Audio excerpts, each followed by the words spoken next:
Assalamualaikum teman-teman, seperti biasa sebelum mulai Mimin mendoakan semoga teman-teman semua selalu dalam keadaan sehat walafiat.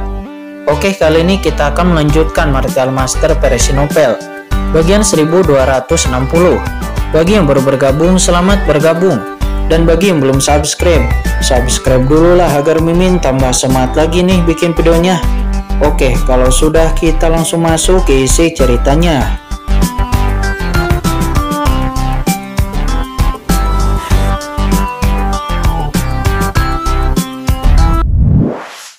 Yang menakutkan meraung mengeluarkan aura yang membuat para ahli surgawi merasa sedikit berdebar-debar. Itu harta karun Tianjun teratas. Mata mereka berdua nampak menakutkan. Pada saat ini mereka akhirnya mengerti mengapa Qin begitu kuat. Ternyata itu karena sungai pedang emas ini yang merupakan harta karun surgawi tingkat atas. Pada saat ini banyak penonton juga dapat melihat bahwa Wan Jianhe milik Qin jelas tingkatannya berada di atas palu Thor milik Kuang Lei Tianjun. Kaya, terlalu kaya. Banyak orang tidak bisa berkata-kata, bahkan beberapa harta surgawi terbaik mungkin mereka tidak memilikinya. Tetapi Qin dia memiliki harta setingkat Tianjun teratas. Nah, hari ini pemimpin sekte ini pasti akan membunuhmu, kata Kuang Lei Tianjun. Saat ini dia benar-benar marah. Boom! Segera 3 kristal guntur yang mirip seperti pil muncul dengan cepat di tangannya. Begitu ketiga kristal guntur ini muncul, cahaya guntur yang menyilaukan langsung meledak. Itu pil guntur nyata. Itu adalah pil guntur nyata dari sekte Dewa Petir.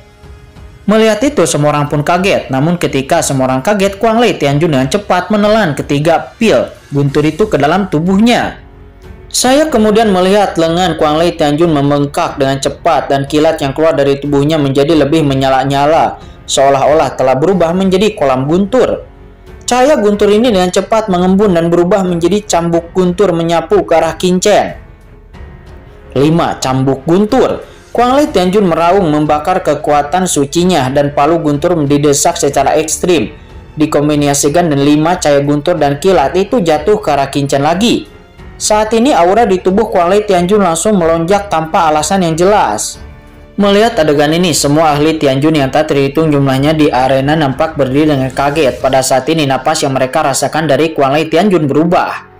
Anak ini, bagaimana jika dia memiliki harta karun tingkat Tianjun atas? Dia tetaplah akan mati, kata pemimpin Istana Dewa Bintang dan pemimpin Gunung Dewa Shensan. Ekspresinya tampak menakutkan. Mereka berdua menatap Shenggong Tianjun. Pada saat ini aura yang dikeluarkan oleh Kuang Lei Tianjun, bahkan ahli Tianjun yang kuat pun berubah warna, dan dia tidak berani bersikap santai. Lalu bagaimana Qin ini bisa menolaknya? Namun mereka semua sangat menyayangkan bahwa jenius sombong tingkat atas seperti Qin yang dapat melawan ahli surgawi di ranah yang mulia bumi akan jatuh di sini hari ini. Sementara pemimpin Istana Dewa Bintang dan pemimpin Gunung Dewa Shensan menatap Shenggong Tianjun. Mereka berdua takut Shenggong Tianjun akan bergerak. Namun yang mengejutkan mereka adalah dalam hal ini Shenggong Tianjun masihlah tetap tidak bergerak, tetapi nampak Shenggong Tianjun masihlah sangat santai. Mungkinkah keduanya buru-buru melihat ke atas arena? Boom boom. 5 cambukan guntur seperti 5 pilar guntur meledak ke arah Qin membanjiri arena, tidak dapat menghindarinya sama sekali.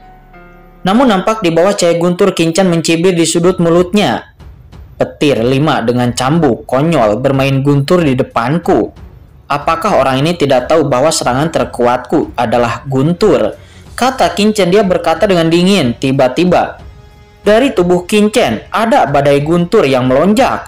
Melihat itu semua orang pun seketika terkejut. Apa yang terjadi? Bukankah serangan Kuang Lei Tianjun masih gagal? Mengapa cahaya guntur keluar dari tubuh anak ini? Banyak orang yang tidak dapat melihatnya dengan jelas. Untuk beberapa saat mereka mengira bahwa guntur dari tubuh Qin itu adalah evolusi dari serangan Kuang Lei Tianjun. Tetapi masih banyak orang kuat yang dapat melihatnya dengan jelas dalam sekejap. Itu adalah guntur dari tubuh Qin. Kekuatan penghakiman guntur melonjak dan seluruh sosok Qin berubah menjadi raksasa guntur, dan di tubuhnya baju besi Haotian juga dengan cepat muncul. Meskipun baju besi Haotian sebenarnya tidak perlu ditampilkan sama sekali oleh Qin, karena bahkan tanpa baju besi Haotian Qin dapat membunuh Kuang Lei Tianjun. Namun agar Qin tidak mengekspos bahwa dirinya terlalu kuat, Qin Chen sengaja menampilkan baju besi Hao Tian agar dianggap tidak terlalu kuat. Namun kali ini baju besi Hao Tian diterangi oleh kekuatan Qin Chen seperti armor guntur. Ledakan dua raksasa guntur besar itu saling berhadapan dalam kehampaan. "Bunuh!" teriak Qin Chen. Sungai Wanjianhe yang sebelumnya berubah menjadi sungai pedang yang luas, saat ini dengan cepat mengembun dan berubah menjadi pedang panjang emas yang menembus langit. Di atas pedang panjang, energi pedang melonjak melawan palu Dewa Guntur. Itu diretas secara terbuka. Pada saat yang sama, cahaya guntur melonjak dari tubuh Qin Chen dan dengan cepat bergabung ke sungai Wanjianhe, dan hukum guntur melonjak dengan liar. Hahaha, nah konyol. Bermain aturan guntur di depan pemimpin sekte ini. Apakah kamu bodoh? Kata Kuang Lei Tianjun, dia berteriak. Segera 5 cambuk gunturnya dengan cepat melilit Qin Chen. Pum, pum. Cambuk cahaya guntur yang menakutkan berubah menjadi 5 naga guntur dan dengan cepat melilit Qin Chen. Segera cambuk cahaya gunturnya yang mengandung kekuatan guntur menakutkan itu didesak untuk merobek Qin Chen dan menghancurkan tubuhnya. Hahaha. Melihat ini, Kuang Lei Tianjun pun tertawa dengan matanya yang penuh ekstasi. Nah, pergilah ke neraka. Dia mendesak 5 cambuknya berturut-turut untuk meledakkan Qin Chen secara langsung. Tetapi sesaat kemudian ekspresinya berubah karena tidak peduli bagaimana dia mendesak cambuk guntur 5-nya berturut-turut. Dia tetap saja tidak bisa meledakkan baju besi di tubuh Qin Chen. Harta macam apa ini? Kata Kuang Lei Tianjun, dia benar-benar terkejut dan 5 serangan cambuk gunturnya itu adalah serangan terkuatnya. Bahkan ahli Tianjun yang kuat pun bisa terluka parah dan terbunuh. Tetapi dia tidak menyangka bahwa dia tidak bisa membunuh Qin Chen. Harta surgawi tertinggi. Ini jelas merupakan harta karun surgawi tertinggi lainnya. Kata Kuang Lei Tianjun dalam kemarahannya. Pedang panjang petir di tangan Qin Chen telah menebas ke arahnya dengan keras. Blokir. Kata Kuang Lei Tianjun, dia meraung dan palu guntur di tangannya langsung meledak untuk memblokirnya. Dengan ledakan, palu gunturnya bertabrakan dengan pedang raksasa guntur di tangan Qin Chen. Cahaya guntur yang tak berujung langsung dimuntahkan dan pedang panjang emas Qin Chen mengguncang langsung palu Dewa Petir itu. Kekuatan guntur yang menakutkan langsung memadamkan guntur yang ditampilkan oleh Kuang Lei Tianjun dan dengan cepat membungkus tubuh Kuang Lei Tianjun. Bagaimana ini mungkin? Kata Kuang Lei Tianjun. Rambut dingin Kuang Lei Tianjun berdiri dengan ngeri dan seluruh tubuhnya tegak. Karena kekuatan guntur Qin Chen mengandung kekuatan pemusnahan kuno yang sebenarnya melampaui kekuatan guntur miliknya. Dan itu terus-menerus memusnahkan kekuatan gunturnya. Mustahil. Kata Kuang Lei Tianjun, dia sangat sungguh sulit untuk dipercaya. Qin Chen hanyalah ahli yang melihat bumi, bahkan jika dia berkultivasi dengan aturan guntur. Bagaimana kekuatan guntur Qin Chen bisa melampaui kekuatan guntur miliknya, sang pemimpin sekte Dewa Petir? Tidak, mengapa asal-usul kekuatan guntur ini harus berada di atas asal-usul kekuatanku sendiri? Kata Kuang Lei Tianjun, namun di saat itu duar. Daging dan darah di tubuh Kuang Lei Tianjun dengan cepat meledak di bawah kekuatan guntur Qin Chen. Kuang Lei Tianjun pun seketika menjerit. Apa itu? Sementara saat ini di luar arena, mata Jitianya juga membelalak. Dia merasakan kekuatan guntur penghakiman pada Qin Chen dan dia memperlihatkan ekspresi ngeri. Bukan hanya dia, tetapi beberapa veteran ahli teratas Tianjun yang berada di lapangan juga berubah warna. Napas kekuatan guntur yang dikeluarkan oleh Qin Chen memberi mereka perasaan yang sangat akrab. Seolah-olah mereka pernah melihatnya di suatu tempat sebelumnya. Sial bocah, aku akan bertarung denganmu. Kata Kuang Lei Tianjun, dia meraung, dia masih berusaha berjuang. Tapi pada saat ini, asal usul waktu. Boom! Qin Chen seketika mendesak aturan waktu dan dalam sekejap waktu di dunia ini pun menjadi stagnan. Kekuatan hukum surga di tubuh Kuang Lei Tianjun pun juga terhenti sejenak. Tepat setelah jeda beberapa saat itu, mata Qin Chen menjadi dingin dan pedang guntur di tangannya telah menembus ke dalam tubuh Kuang Lei Tianjun. Kekuatan adjudikasi, telan, teriak Qin Chen. Kekuatan penghakiman melonjak dan kekuatan guntur di tubuh Kuang Lei Tianjun seperti banjir dan dengan cepat ditelan oleh Qin Chen. Perlu dipahami bahwa kekuatan adjudikasi Qin Chen bahkan tidak takut dengan guntur langit dan bumi. Ledakan, kekuatan guntur yang mengerikan dengan cepat membanjiri tubuh Qin Chen, langsung meningkatkan kekuatan di tubuh Qin Chen. Tidak, teriak Kuang Lei Tianjun. Dia nampak marah, dia mencoba melepaskan diri tetapi dia tidak berhasil. asal mulanya dan dia segera meninggalkan dunia. Saat berikutnya, duar. Seluruh sosok Wang Lei Tianjun pun berubah menjadi cahaya guntur dan meledak berkeping-keping. Dan napas jiwa muncul dari cahaya guntur ini. Ini adalah jiwa dari Wang Lei Tianjun yang ingin melarikan diri.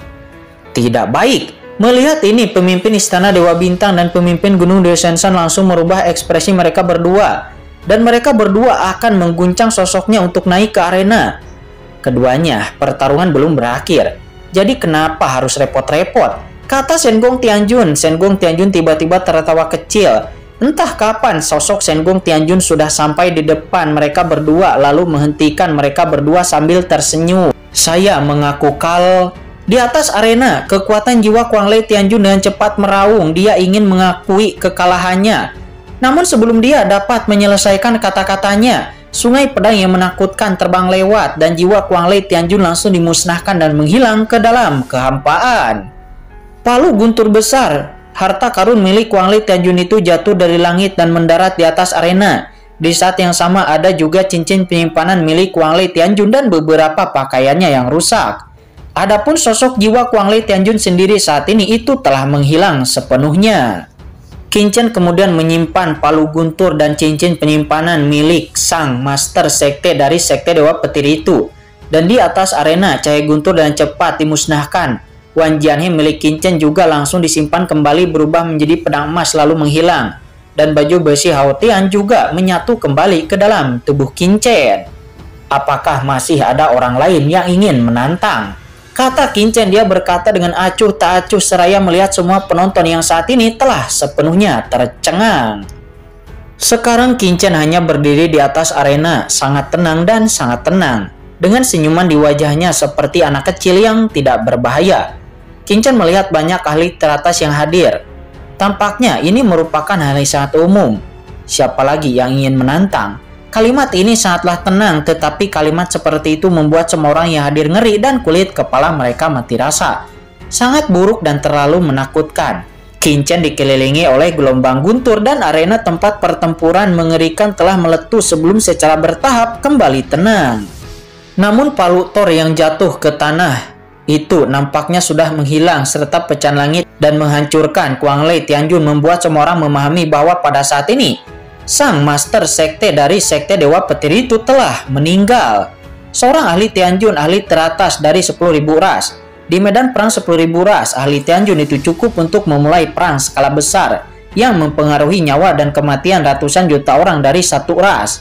Tetapi sekarang, Wang Lei Tianjun, sang master sekte dari sekte Dewa Petir, seorang ahli Tianjun yang kuat, mati di atas arena, di bawah perekrutan menantu keluarga Ji kuno kontes seni bela diri. Semua orang saat ini kagum, takut, marah, berbagai emosi melonjak di hati banyak pemain kuat di lapangan yang terus bergetar. Bahkan saat ini Ji Tianyao, sang leluhur dari keluarga Ji kaget, matanya membulat dan hatinya kaget. Bagaimana orang ini bisa sekuat itu? Di ranah yang mulia bumi, dia benar-benar bisa membunuh ranah yang mulia surgawi. Jenius macam apa ini? Sebagai klan kuno di dunia kuno, keluarga Ji memiliki darah yang kacau, kekuatan yang kuat, dan bakat yang berbeda. Jenius dari garis keturunan keluarga Ji ini cenderung memiliki keunggulan dibandingkan dengan jenius manusia lain pada level yang sama. Tetapi bahkan sekelas keluarga Ji, sekelas jeniusnya tidak akan berani mengatakan bahwa dia dapat membunuh seorang ahli Tianjun yang kuat hanya dengan menggunakan ranah yang mulia bumi.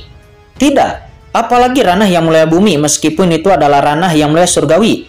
Tidak mudah bagi satu ahli yang mulia surgawi untuk bisa membunuh ahli yang mulia surgawi lainnya.